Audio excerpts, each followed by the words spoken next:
અને સમાજ પર વાત કરીશું દ્વારકાથી દ્વારકાના જામખંભાળિયા પોલીસ મથકમાં આમ આદમી પાર્ટીના કાર્યકરો દ્વારા ઉશ્કેરણીજનક હલ્લાબોલ કરવામાં આવ્યો હતો, જેના પગલે પોલીસે કડક કાર્યવાહી હાથ ધરી હતી।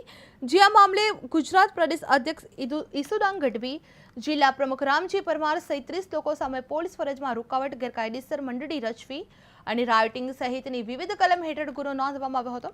જ્યાં મળતી માહિતી મુજબ આમ આદમી પાર્ટીના કાર્યકર વિરુદ્ધ દાખલ કરાયેલા ગુનાના વિરોધમાં ઈસુદાન ગઢવી સહિતના કાર્યકરો પોલીસ મથક ખાતે પહોંચી આવ્યા હતા અને હલ્લાબોલ કરવામાં આવ્યો હતો, જેના પગલે પોલીસે 18 લોકોની અટકાયત કરી આગળની કાર્યવાહી પણ હાથ ધરવામાં આવી હતી। જામખંભાળિયામાં આપ નેતાઓ અટકાયત કરવામાં આવી હતી, જેમાં ઈસુદાન ગઢવી સહિત કાર્યવાહી હાથ ધરવામાં આવી છે। જે પોલીસ મથકે હલ્લાબોલ મચાવવામાં આવ્યો હતો, જે આ મામલો હલ્લાબોલ મચાવ્યો હતો, જેમાં 30 સામે ગુનો નોંધી 18 લોકોની અટકાયત કરવામાં આવી છે।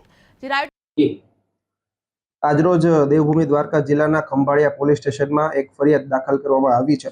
જે ફરિયાદ કલમ 189(1), 189(2), 191(2), 221, 57, 353(2), 248(2) અને 62 BNSની વિવિધ કલમો હેઠળ ખંભાળિયા પોલીસ સ્ટેશનમાં ગુનો દાખલ કરવામાં આવ્યો છે। આ ગુનો જે છે તે અન્ય 30 ઈસમો વિરુદ્ધ દાખલ કરવામાં આવ્યો છે, જેમાં ઈસુદાન ખેરાભાઈ ગઢવી, રામજીભાઈ જેઠાભાઈ પરમાર, ખેરાજભાઈ કેશવભાઈ રૂડાચ તથા અન્ય 28 જેટલા વ્યક્તિઓ વિરુદ્ધ દાખલ કરવામાં આવ્યો છે।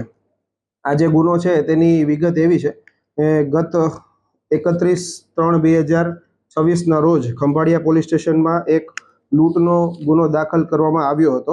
જે લૂંટના ગુનામાં જે આરોપી છે દીપક, જે બિહારથી બિલોંગ કરતા હોય અને તેમના વિરુદ્ધ લૂંટની ફરિયાદ દાખલ થયેલ હોય, તે ફરિયાદ અંગે આરોપીના તરફેણમાં જે એ લોકો ઈસુદાનભાઈ તથા જે બાકીના વ્યક્તિઓ છે તે અહીંયા પોલીસ સ્ટેશન પર બપોરના ઈસમમાં આવેલ હોય અને અહીંયા આગળ આવી અને પીએસ